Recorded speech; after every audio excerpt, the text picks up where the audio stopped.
বান্ধবীর মরার জন্য বিচার চাই।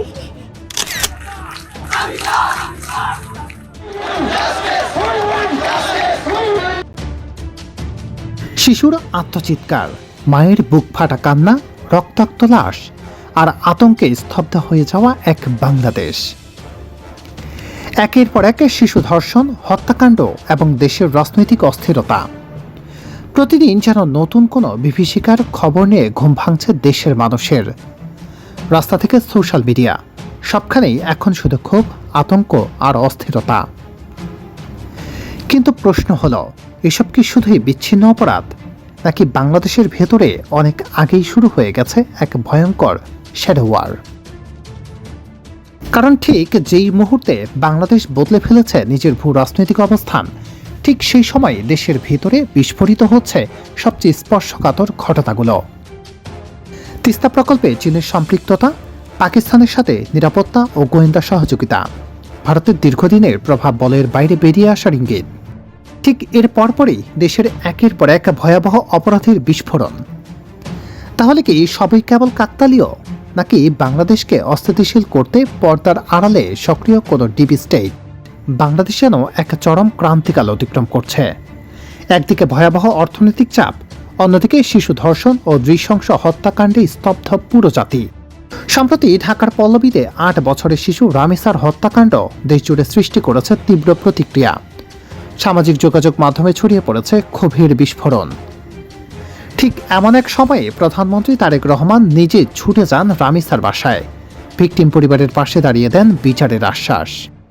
অনেকেই বলছেন এটি ছিল মানবিক ও দায়িত্বশীল রাজনৈতিক আচরণের একটি শক্তিশালী বার্তা।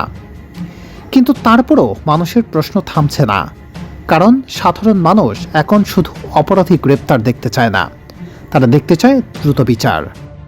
রামিসা হত্যাকাণ্ডের মূল অভিযুক্ত সোহেল রানাকে মাত্র 24 ঘন্টার মধ্যে গ্রেপ্তার করেছে আইনশৃঙ্খলা বাহিনী।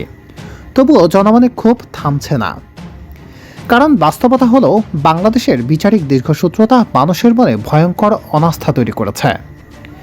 অপরাধী ধরা পড়ে, কিন্তু বিচার ঝুলে থাকে বছরের পর বছর। আর এই অনাস্থাই সমাজকে ঠেলে দিচ্ছে ভয়ঙ্কর এক বাস্তবতার দিকে, মব জাস্টিস বা আইন নিজের হাতে তুলে নেওয়ার প্রবণতা। কিন্তু এখানেই উঠে আসে সবচেয়ে ভয়ঙ্কর প্রশ্নটি, এই সামাজিক অস্থিরতার আড়ালে কি লুকিয়ে আছে আরও বড় কোনো খেলা? কারণ একই সময়ে বাংলাদেশের ভূ রাজনীতিতে ঘটছে বড় বড় পরিবর্তন। তিস্তা মহাপরিকল্পনায় ভারতের আপত্তি উপেক্ষা করে বাংলাদেশ আনুষ্ঠানিকভাবে চেয়েছে চীনের কারিগরি ও আর্থিক সহযোগিতা। পদ্মা ব্যারেজ নিয়েও চলছে নতুন কৌশলগত আলোচনা। অন্যদিকে সম্প্রতি ঢাকায় বাংলাদেশ ও পাকিস্তানের মধ্যে স্বাক্ষরিত হয়েছে গুরুত্বপূর্ণ নিরাপত্তা সহযোগিতা চুক্তি।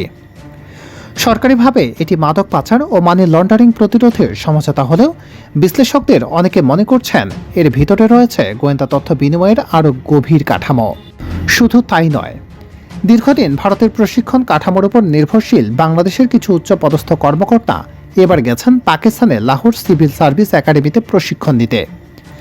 বাংলাদেশ কি তাহলে ধীরে ধীরে নতুন কৌশলগত বলের দিকে এগোচ্ছে? আর যদি তাই হয়, দিল্লি কি সেটা সহজভাবে নেবে?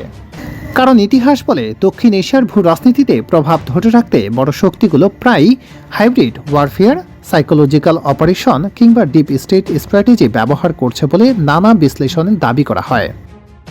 সংবেদনশীল অপরাধ, সামাজিক আতঙ্ক, রাষ্ট্রের বিরুদ্ধে জনরোষ, এসব কখনো কখনো বৃহত্তর রাজনৈতিক চাপ তৈরির অস্ত্র হিসেবে ব্যবহার হয়েছে এমন অভিযোগ নতুন নয়। আর সবচেয়ে বড় কাকতালীয় বিষয় হলো, প্রধানমন্ত্রী তারেক রহমানের দিল্লি সফর স্থগিত হওয়ার পর থেকেই দেশে একের পর এক বিস্ফোরণ ঘটনা সামনে আসতে শুরু করেছে।